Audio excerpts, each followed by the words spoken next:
E o contrato de Dentinho no Shakhtar Donetsk está próximo do fim. No vídeo de hoje do canal do Nicola, te conto se há a possibilidade dele virar reforço do Corinthians. Quero falar também sobre a audiência do Palmeiras no SPT. Será que melhorou em relação às últimas semanas? Vou falar ainda sobre as negociações do Internacional com Miguel Ángel Ramírez. Ele anunciou uma coletiva para sexta-feira que deve ser definitiva. Vou falar também sobre o Cruzeiro, com problemas especialmente na condição de mandante. E por último vou falar também sobre o Santos. Orlando Rolo, presidente do Peixe, é o mais novo a testar positivo para a Covid.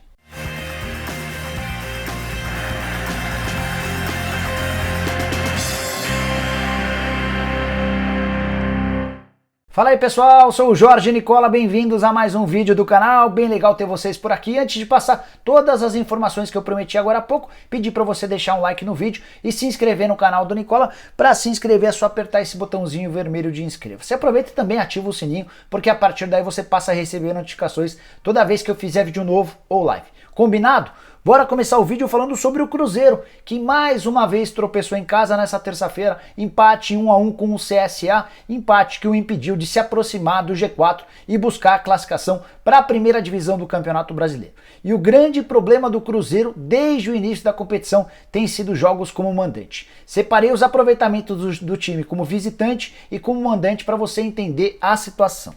Como mandante, o Cruzeiro é o 15º melhor, ou seja, à frente apenas do 16º, do 17º, do 18º, 19º e 20º. Só 5 times têm pior campanha dentro de casa, somaram menos pontos do que o Cruzeiro. O Cruzeiro fez 20 pontos em 45 possíveis. Já na condição de visitante, o Cruzeiro apresenta a 3ª melhor campanha. Foram 25 pontos conquistados em 42 possíveis, um aproveitamento próximo a 60% dos pontos. O acumulado dessas campanhas dentro e fora de casa faz com que o Cruzeiro apareça hoje na 10ª colocação na classificação geral. Tem 39 pontos a 7 pontos do Juventude, o primeiro time na zona de classificação para a primeira divisão. Vale a lembrança de que o Cruzeiro perdeu 6 pontos por causa de dívidas na FIFA, mas esses pontos não podem ser recuperados e o Cruzeiro só vai conseguir subir se melhorar demais seu aproveitamento dentro de casa. Quero falar agora sobre o Santos, que faz o jogo da sua vida nessa quarta-feira contra o Grêmio, valendo vaga na semifinal da Libertadores da América, empate 1-1 no jogo de ida no Rio Grande do Sul. Precisa de um 0-0 ou de uma vitória em casa para sacramentar a classificação entre os 4 melhores da Libertadores da América, o que asseguraria um prêmio de 10 milhões de reais ou 2 milhões de dólares, prêmio pago pela Conmebol, dinheiro que cairia como uma luva no Santos, que deve salários, direitos de imagem, tem impostos também pendentes, tem uma série de outras questões relacionadas a Santos e a atrasos. Antes de gravar o vídeo, conversei com o presidente Orlando Rolo, que confirmou que testou positivo para coronavírus. Ele garante estar assintomático, imagina até que tenha sido um falso positivo, mas por conta da tua preocupação em relação aos demais, ele não vai poder assistir ao jogo da Vila Belmiro. Gostaria de dar uma última palavra com os atletas, não vai acontecer, vai ter de assistir ao jogo de casa. O Rolo também me confirmou que o Santos prepara um bicho gordo em caso de classificação para a semifinal da Libertadores da América. Rolo não quis dar valores, não quis dar nem percentuais, mas garantiu que uma parte desses 10 milhões de reais prometidos pela Conmebol aos semifinalistas será repassada aos atletas em caso de classificação. Bora falar agora sobre o Internacional com uma notícia boa e uma melhor ainda. A boa é de que Miguel Ángel Ramírez está muito perto de virar técnico do Internacional, informação que você soube primeiro no canal do Nicola. Tanto Zé Aquino, candidato derrotado na eleição para presidente, quanto Alessandro Barcelos, o candidato que venceu com uma votação expressiva, já haviam aberto negociações com o Miguel Ángel Ramírez e a ideia do Barcelos é fechar a contratação do espanhol ainda nessa semana. Não à toa, o Ramírez convocou para sexta-feira uma entrevista coletiva junto ao Independiente Del Valle, onde ele deve anunciar sua despedida do clube. Fica somente para fechar o ciclo dessa temporada. O Del Valle ainda faz mais 2 jogos, nessa quinta-feira e no sábado, e aí depois ele parte para férias, vai passar as festas de fim de ano na Espanha ao lado da família e deve se apresentar ao Internacional em 1º de janeiro, quando começa o mandato do Barcelos. Miguel Ángel Ramírez vai ter um salário próximo a 500 mil reais por mês, livres de impostos, também vai trazer alguns membros de sua comissão técnica e o Internacional vai ter de arcar com uma multa de $1 milhão ou algo na casa de 5 milhões e 100 mil para quebrar seu contrato com o Independiente Del Valle. É a substituição do Internacional em relação à saída de Eduardo Cudê. O Abel Braga, que não conseguiu bons resultados, será demitido pelo Barcelos nos próximos dias. Lembra que eu falei sobre uma notícia boa e uma melhor ainda? A boa é do Miguel Ángel Ramírez, a melhor ainda diz respeito a Musto, volante que não conseguiu cair nas graças de ninguém no Beira-Rio. Só o Eduardo Cudê gostava do volante argentino, que vai ser devolvido ao Huesca. Contrato de empréstimo termina em 31 de dezembro e o Barcelos e todos os dirigentes que o apoiam e que foram eleitos não querem mais ver o Musto. Para a próxima temporada, números bem ruins. Dá uma olhada, confere esses números. 34 jogos, 1 gol marcado, 1 assistência e 11 cartões amarelos, mas não para por aí, ele ainda conseguiu 2 vermelhos em Grenais, os jogos mais importantes para o torcedor colorado. Musto certamente não vai fazer falta alguma.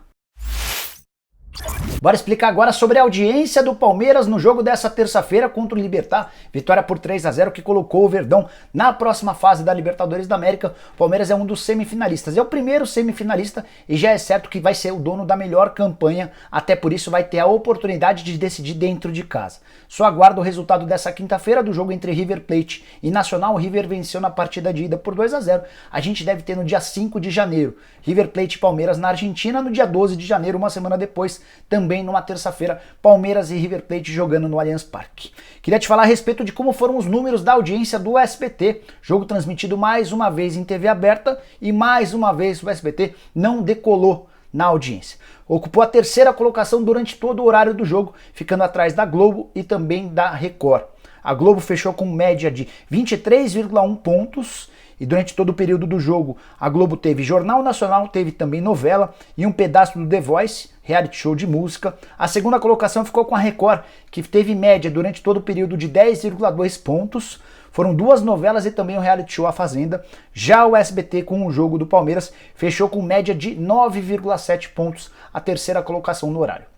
Essa audiência é melhor do que a audiência da semana passada, quando o SBT também com Palmeiras e Libertad havia registrado 9,3 pontos. É a maior audiência de uma terça-feira à noite do SBT desde o início do ano, esses 9,7 pontos, mas ainda é pouco pelo investimento feito pelo SBT. Desembolsou cerca de 15 milhões de dólares para ter os direitos de transmissão da Libertadores. O jogo do Palmeiras contra o Libertad chegou a ter picos de audiência de 11,2 pontos.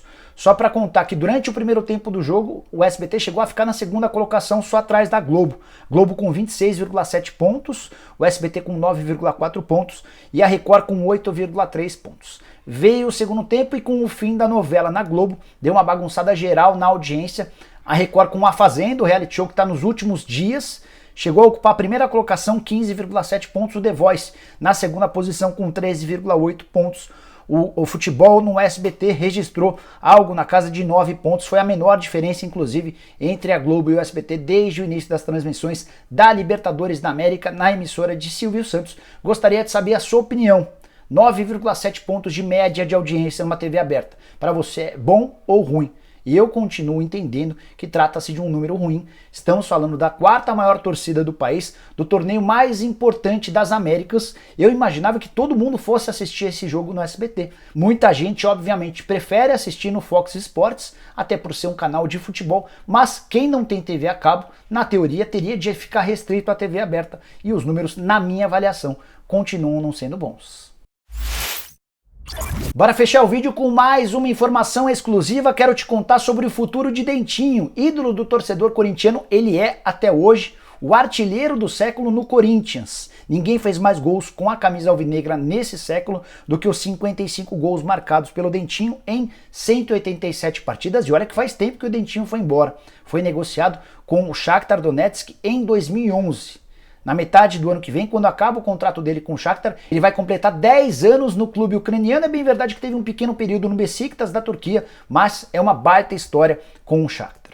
O fato dele estar prestes a terminar seu contrato aumentou as especulações de que ele poderia ser contratado pelo Corinthians. A partir de 1º de janeiro, inclusive, o Dentinho já pode assinar um pré-contrato com o Corinthians ou com qualquer outro clube interessado. Fui conversar com uma pessoa muito próxima do Dentinho, uma pessoa que convive com ele na Ucrânia, para entender o que passa na cabeça do Dentinho. E ele contou que recentemente os dirigentes do Shakhtar já o procuraram, sugerindo a prorrogação do contrato, algo que parecia algumas semanas atrás inviável, mas a atual temporada do Dentinho é bem boa. Ele já disputou 8 partidas com 3 gols marcados, sendo um deles fundamental na Liga dos Campeões contra o Real Madrid. Dentinho fez os 2 jogos contra o Real, tanto na ida quanto na volta, e foi bem nos 2 jogos, embora tenha se contundido. Esse foi o grande ponto negativo. Shakhtar avalia que o Dentinho, com 31 anos de idade, ainda tem bastante lenha para queimar e gostaria da continuidade do atacante. Para piorar a situação do corintiano, que gostaria de ver a volta do Dentinho, é importante contar que um time da China também o procurou recentemente, oferecendo um caminhão de dinheiro. Dessa maneira, dá para imaginar que dificilmente o Dentinho vai ser reforço corintiano a partir da metade do ano que vem. O torcedor alvinegro que quer a volta de Dentinho deve ter de aguardar por pelo menos mais uma ou duas temporadas. Só para completar, vale a lembrança de que apesar da distância e os mais de 10 anos longe do timão, Dentinho segue extremamente ligado ao clube. E depois da vitória contra o São Paulo no último sábado, ele usou as redes sociais para tirar um sarro dos São Paulinos. Ele contou que havia feito aposta com torcedores, amigos dele que torciam pelo São Paulo, e a resposta à postagem foi a seguinte, abre aspas: "Queria agradecer aos meus amigos que apostaram comigo. O Natal vai ser maravilhoso." Fecha aspas. Bom, pessoal, eram todas essas as informações que eu tinha para dividir com vocês no vídeo de hoje do canal do Nicola. Espero que vocês tenham curtido o vídeo e deixem um like por aqui. Quem ainda não se inscreveu no canal do Nicola, super fácil de resolver isso. Só apertar esse botãozinho vermelho de inscreva-se, aproveita e aperta o sininho para receber notificações toda vez que pintar vídeo novo ou live. Fechado? A gente se vê a qualquer hora assim que surgirem mais notícias. Abraço, tchau, tchau.